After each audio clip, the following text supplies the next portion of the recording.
Isang mapagpalang umaga sa ating lahat, mga kapatid ko kay Kristo, mula sa The Solid Rock Morning Devotion.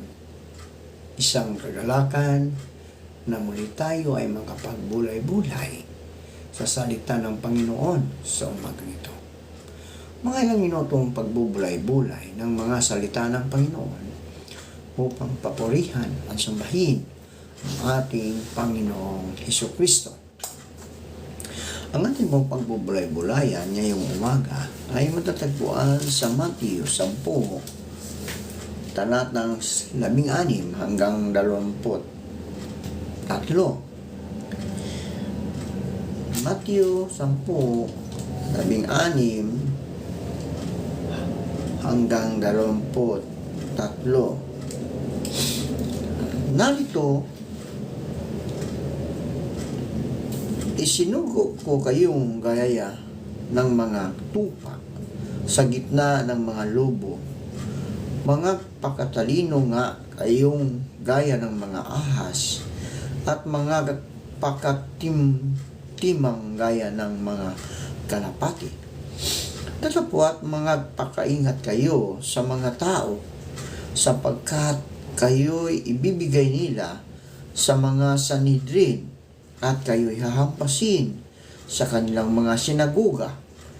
Oo, at kayo'y dadalhin sa harap ng mga gobernador at mga hari dahil sa akin, sa pagpapatutuo sa kanila at sa mga hentil. Datapwat pagka kayo'y ibinigay nila, huwag ninyong ikabalisa kung paano o kung ano ang inyong sasabihin, sapagkat sa oras na iyon ay ipagkakaloob sa inyo ang inyong sasabihin, sapagkat hindi kayo ang magsasalita, kundi ang Espiritu ng inyong Ama ang sa inyo'y magsasalita. At ibibigay ng ang kapatid sa kamatayan, at ang ama ang kaniyang anak, at nangakihimagsik ang mga anak laban sa kanilang mga magulang, at sila'y ipapatay. At kayo'y kapupuutahan ng lahat ng mga tao dahil sa aking pangalan. Datapwat ang magtitiis hanggang wakas ay siyang maliligtas. Datapwat pagka kayo'y pinag-usig nila sa isang bayang, ito ay magsitakas kayo tungo sa kasunod na bayan, sapagkat sa katotohanang sinasabi ko sa inyo, hindi ninyo matatapos libutin ang mga bayan ng Israel hanggang sa pumarito ang anak ng tao. Pinagpala na po tayo sa pagkabasa at pagkarinig sa salita ng Panginoon. Saglit po tayong manalangin. Ama naming Diyos na makapangyarihan sa lahat, naririto muli ang iyong mga anak upang ikaw, Diyos, ay sambahin sa Espiritu at sa katotohanan. Sa umagang ito, Diyos, patuloy kaming magpapasalamat sa inyong presensya dahil sa inyong pag-iingat mo habang kami ay nangatulog o natutulog, Panginoon. Salamat sa iyong pag-iingat at binigyan mo kami ng magandang pagtulog, Panginoon, ngayong gabi ito. Salamat, O Diyos, dahil patuloy mo kaming iniingatan. Ginising mo kami mula sa aming pagtulog. Salamat, Panginoon, na binigyan mo pa kami ng buhay, ng lakas at ng karunungan upang kami, O Diyos, ay patuloy na humarap sa hamon ng buhay dito sa mundong aming ginagalawan. Panginoong Isus, patuloy kong itinaga sa inyo ang aming mga kaibigang may mga karamdaman. Abutin niyo po sila, O Diyos, at pagalingin. Ibalik mo ang kanilang mga lakas na nawala dahil sa mga karamdaman. Gayon din po, O Diyos, patuloy kong itinaga sa inyo ang aming mga kababayan o kaibigan na mga mangingisda. Patuloy mo silang ingatan sa laot ng karagatan, tulad ng pag-iingat mo sa iyong mga apostol na naroon sa laot, nang ang malakas na hangin ay iyong pinahinto at ito'y iyong pinahinto, Panginoon. Maraming salamat Ngayon din po, Diyos, sa mga kaibigan namin, mga magsasaka. Patuloy mo silang ingatan sa kanilang pagsaka, sa kanilang pagtatanim ng mga palay, gulay, prutas, at iba pa, upang maraming pagkain ang iyong mga anak dito sa lupa na ipinagkatiwala ninyo sa aming Panginoon. Maraming salamat, O Diyos, sa iyong patuloy na pagbibigay niyo sa amin ng lakas at karunungan. Itinagtaas ko rin, O Diyos, ang aming mga kaibigang mga OFW, ang mga nagtatrabaho sa ibang bansa. Patuloy mo po silang ingatan, O Diyos. Ilayo mo sila sa anumang kapahamakan, Panginoon. Bigyan mo sila ng kalakasan, karunungan sa kanilang pagtatrabaho sa ibang bansa. Malayo sila sa kanilang mga mahal sa buhay, O Diyos. Lord, dahil sa iyo, ikaw, Diyos, ang nagbibigay sa kanilang maayos na mamumuhay upang sila malapit sa kanilang pamilya, Panginoon. Ingatan mo sila at ikaw, Diyos, ang siyang mag-sentro ng kanilang buhay sa ibang lugar, Panginoon. Ilayo mo sila sa mga tukso, sa mga pagsubok, Panginoon. Ikaw, Diyos, ang siyang magbibigay sa kanila ng kalakasan sa araw-araw ng kanilang buhay. Amin dinataas sa inyo, O Diyos, sa aming mga kaibigan na naghahanap ng trabaho. Ito man ay lokal o abroad, na may makasumpong sila ng trabaho sa tulong ng iyong banal na Espiritu upang sila, O Diyos, ay magkaroon ng hanap buhay. Maraming salamat, Panginoon, sa mga katugunan, sa aming mga panalangin, sa pangalan ni Kristo na aming Diyos at ikapagligtas. Amen at Amen.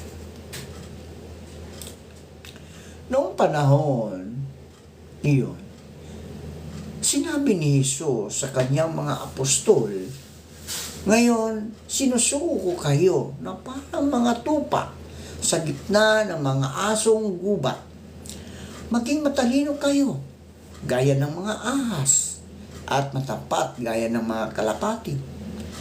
Mag-ingat kayo, sapagkat may mga taong magkakanulo sa inyo sa mga hukuman, at hagupitin nila kayo sa mga sinaguga. Dahil sa akin, iharap kayo sa mga gobernador at mga hari, at magpapatutuo kayo sa harapan nila at ng mga hintil. Kapag nililitis na kayo, huwag kayong mabalisa tungkol sa sabihin ninyo o kung paano ninyo sasabihin. Pagdating sa oras, ito'y ipagkakaloob sa inyo, sapagkat hindi kayo ang magsasalita, kundi ang Espiritu ng inyong Ama ang magsasalita sa pamagitan ninyo. Ipagkakanulo ng kanyang kapatid ang kanyang kapatid upang ipapatay. Gayon din ang gagawin ng ama sa kanyang anak. Lalabanan ng mga anak ang kanilang mga magulang at ipapatay. Kapuputan kayo ng dahil sa akin. Ngunit ang manatiling tapat hanggang wakas ay siyang maliligtas. Diba? Kapag inuusig nila kayo sa isang bayan, tumakas kayo sa kasunod. Sinasabi ko sa inyo, hindi pa ninyo napupuntahan ang lahat ng bayan ng Israel ay darating na ang anak ng tao. Are you ready to give your life for a missions of Jesus? This is a very hard questions to answer, but there are many already who dared to willing give their lives for the missions of Jesus. What fuels them to give their lives when they have a choice not to give it? It's their burning desire, brother and sister, to witness for Jesus. The same Jesus who strengthened them to endure and continue with their mission even at the cost of their lives. To be a real followers of Jesus is easier said than done. It's easy to say, I am a Christian. No? Madali sabihin na tayo ay mga Kristiyano. But to live as a Christians, to live this Christian's pronouncement is another story altogether. How about you, brother and sister? Are you willing to give your life for the missions of Jesus? When you give your life to Jesus, brothers and sisters, you will face persecution as well. But what is consoling here is the midst of your trials and perfection of persecution, you also will feel the abiding presence of Jesus in your life. For the reason that Jesus has never abandoned anyone who gave their lives for His mission in this world. Ang Panginoon, mga kapatid o mga kaibigan, ay hindi niya tayo pinababayaan. Kung tayo ay binibigay ang ating buhay sa misyon dito sa mundong ito, sa pangalan ng ating Panginoong Hesukristo. No? Be not afraid to give your life for the missions of Jesus.